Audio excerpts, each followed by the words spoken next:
सगळ्यात सुंदर क्षण कोणता आहे? माझ्या आयुष्यामध्ये माझ्या मुलानंतर माझी नात 20 वर्षांनी घरामध्ये आल्यामुळं आम्हाला खूप आनंद झाला. आणि माझ्या मोठ्या मुलांनी एक कुत्रा आणला. चाकणवरून त्याचं नाव आम्ही चाकणकर बाजीराव असं ठेवलं. तो कुत्रा इतका लाडका झाला की आमच्या घरामध्ये 3 मुलामध्ये ते चौथा जसा मुलगाच होता.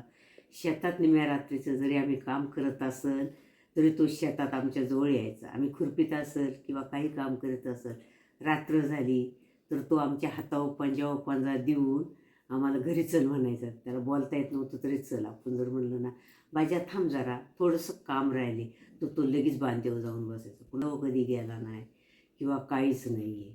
तेव्हा असताना आमच्या घरामध्ये एवढं घर भरभरून गेलं होतं आणि एवढा आनंद होता. नातवंड पोरं सुरं अख्खी त्याच्या अंगावर खेळली, पण तो कधीही त्याने वरमान केली नाही किंवा भुकलासुद्धा नाही. तुला सगळ्यात जास्त अभिमान कशाचा आहे? मला सगळ्यात अभिमान की माझी मुलं खूप छान वागतात. कुठलं व्यसन नाही, काय नाही, कुठली वाईट संगत नाही आहे. तो अभिमान मला खूप मोठा आहे. धनसंपत्तीपेक्षा तो अभिमान मला खूप मानाचा आहे.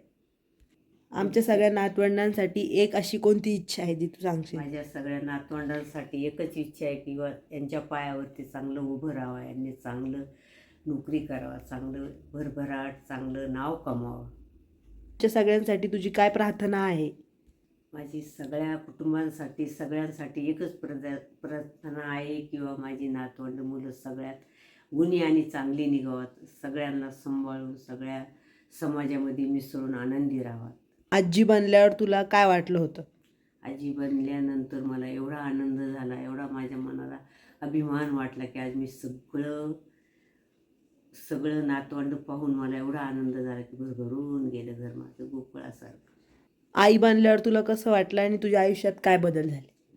आई बनल्यामुळं सगळं जीवन बायांचं सार्थक होतं आणि जीवाला आनंद मिळतो. सगळ्यात त्याला स्थान असतं मोठं.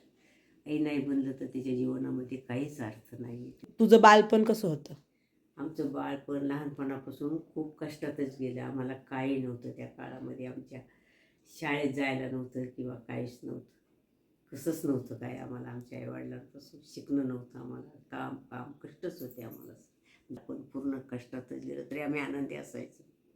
जे भेटेल त्याच्यात आम्ही सुखी असायचो. फार कपडे त्यात काही घालायला बिवायला खायला अन्न पाणीसुद्धा मिळत नसायचं तरी आम्ही आनंदी असायचो. बहीण भावंड आम्ही एक एक घासावर दिवस काढायचो, पण तरी आम्ही खूप प्रेमाने राहायचो. भांडण तंटा काही करायचं नाही. आम्ही खूप आनंदी असायचो. लहानपणीचा तुझा सगळ्यात आवडतीचा खेळ कोणता होता? सगळ्यात आम्ही नागरपंचमी आली की सगळी मुलं जमायचं. फुगड्या फेर धरायचं, दणफुगड्या खेळायचं, परत गाणी म्हणायचं. सगळी गोकुळाष्टमीची आम्ही नागरपंचमीची गाणी म्हणायचं. 15 दिवस आम्ही खेळायचं. शाळेत जायला नाही भेटलं तरी तुझं शाळेशी काय लागावे? शाळेत जायला नाही भेटलं तरी मला मुलं झाल्यानंतर मुलं अभ्यास करतानाच मी ती मुलं वाचता वाचता त्यांच्या प्रश्नाची उत्तरं मी त्यांना म्हणायचे की इथं तुम्ही चुकलेत किंवा माझ्या एकदा पाहिले का लक्षात यायचं. हिरा कुणाचा बुरुज ही कविता माझ्या तोंडी पाठ झाली. कुणासाठी? बाळासाठी गोष्ट आहे.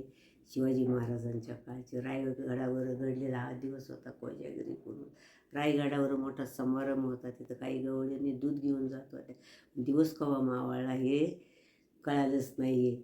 दिवस मावळल्यानंतर की वाटलं माझं बाळ रडत असेल. ह्या बुरुजाकडे जा, त्या बुरुजाकडे जा. हिरा कुणासाठी? बाळासाठी. मोठा अवघड अतिशय कडा उतरून खाली आली आणि शिवाजी महाराजांनी त्याला हिरा कुणाचा बुरुज म्हणून हे नाव दिले.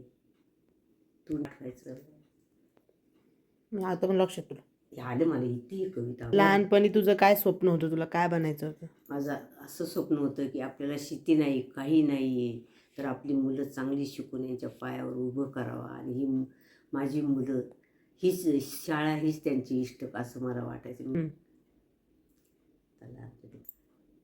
लहानपणी आम्हाला खूप वाटायचं हे करावं ते करावं, पण आमच्याकडं पैसा नसायचा, काहीच नसायचं. त्यामुळे आम्हाला काही करता येत नसतं. आईवडिलांची खूप गरिबी असायची. वर्षी लोकांचं ऋण भरता जायचं. त्यामुळे आम्हाला काही करता नाही आलं.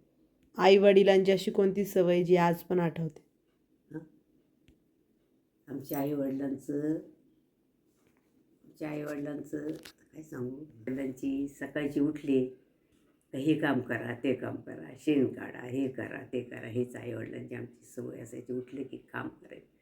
आई आमची उठली की पहाटे 4लाच दळण दळीत बसायची. दळलं का आम्हाला तिने कधी दळून नाही दिलं. नंतर आम्ही सकाळचं उठलो का एकीने हे शेण काढ, एकीने तिकडं जा, एकीने इकडं जा, अशी आम्ही कामं वाटून घ्यायचं शेतामध्ये. आणि इतकं आम्ही शेतात काम केलं. मोठ्या हाकल्या, नाळे, नांगर हाकले, वडील जेवोपर्यंत आम्ही काम करायचं शेतामध्ये. ही आमची खूप परिस्थिती असायची. त्यामुळं वडिलांच्या मागं आम्हाला सगळं काम करायचं. नांगर हाक पार, आम्ही फक्त पेरलं नाही, अख्खं काम वडिलांच्या मागं आम्ही केलं.